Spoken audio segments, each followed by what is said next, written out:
JDev is back at it here to give everyone another Walking Dead Season 7 episode review video. But before I continue with that, it's extremely important if you aren't caught up to the point where I am in rewatching or watching The Walking Dead, I highly recommend that you pay attention to the episode title, which I'll put in the description. If that's the case and you find out that you're not caught up, I suggest, and so does everybody else, that you don't watch this video any further to avoid any possible spoilers.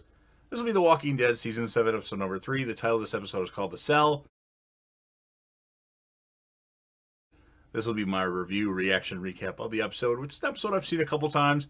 Just reviewing it to have it reviewed on the channel and reviewing it due to the fact that they announced that Walking Dead Season 11 will be the final season of the main Walking Dead show. So this is another bottle episode where they only focus on a certain group. This time it's like Negan, Dwight, and the rest of the... Negan, Dwight, and captured Daryl and the rest of the Saviors. So under Negan's orders, Daryl is actually taken to the Savior's home, the Sanctuary, and locked in a dark cell to be converted to join the Saviors by Dwight. And what Dwight does is he feeds Daryl only dog food sandwiches and forces him to listen to the song Easy Street, played through the walls over and over and over and over again. It doesn't look like Daryl's sleeping very much because of that.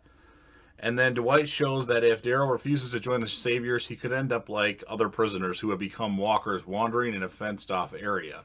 And then Daryl attempts an escape one day when he finds his cell unlocked, but is revealed to be a test by Negan of his loyalty. And then Negan threatens to smash Daryl's head with Lucille, his bat, obviously his bat, but Daryl doesn't flinch. And then Negan's actually impressed and leaves him to be, though the other Saviors beat him up and return him back to his cell. And then, of course, later, Negan actually taunts Dwight about his relationship with Sherry and his loyalty. To try to get him into the good favor with Negan, Dwight sets off to capture a Savior who has decided to leave. He finds the man, his name is Gordon, who begs to be killed rather than return to the Sanctuary. I guess he doesn't like their way of life. Dwight, after some thought, kills Gordon and returns to the Sanctuary to spend some time with Sherry.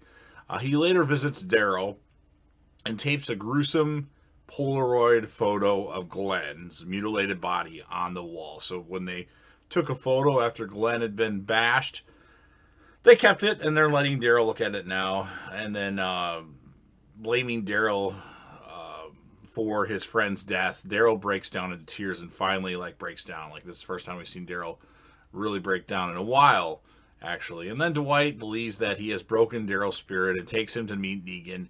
Negan explains to Daryl how Dwight became one of his top men. And Dwight, Sherry, and her sister Tina used to be part of the Sanctuary workforce, earning points for goods. However, Tina suffered from diabetes and fell behind on points. Tina agreed to marry Negan to keep her supply of medicine, but she... unfortunately, Dwight and Sherry... Wait. She agrees to marry Negan to keep her supply of medicine, but she, Dwight, and Sherry stole the medicine and then ran away. And they end up coming back. And throughout this whole conversation, Negan's talking to Dwight, saying to Dwight's hot wife, Sherry, hot wife. And to save them all, Dwight and Sherry, because Tina had died, Sherry offers herself in marriage to Negan, and Negan agrees, but only after using hot iron to burn half of Dwight's face as punishment. So that's why Dwight's face is all burnt on this side. And then Negan explains to Daryl that he can be one of his men if he answers one question. Who are you? And Daryl doesn't answer, and then says, Daryl.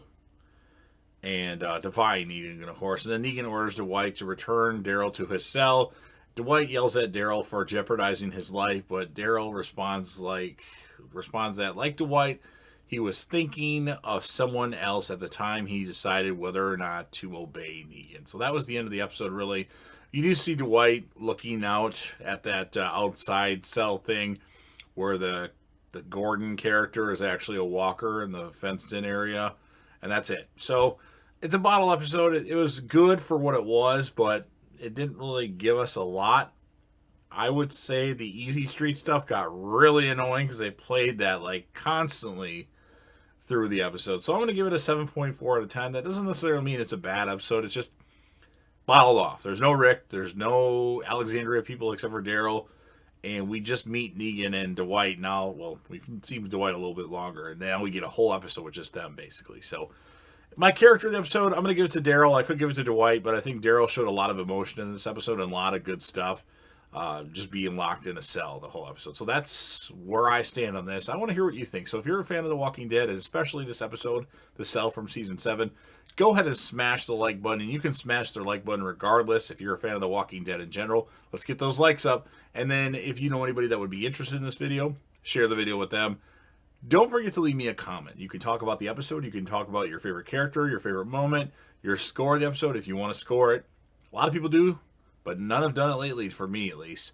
And then if you want to talk about your favorite episodes of our favorite characters of Walking Dead, or least favorite of those, that's what you can do as well. And then, of course, last but certainly not least, don't forget to hit that sub button, subscribe to the channel, join the team, show your damn support, and be a part of something special. And you know, JDev will return.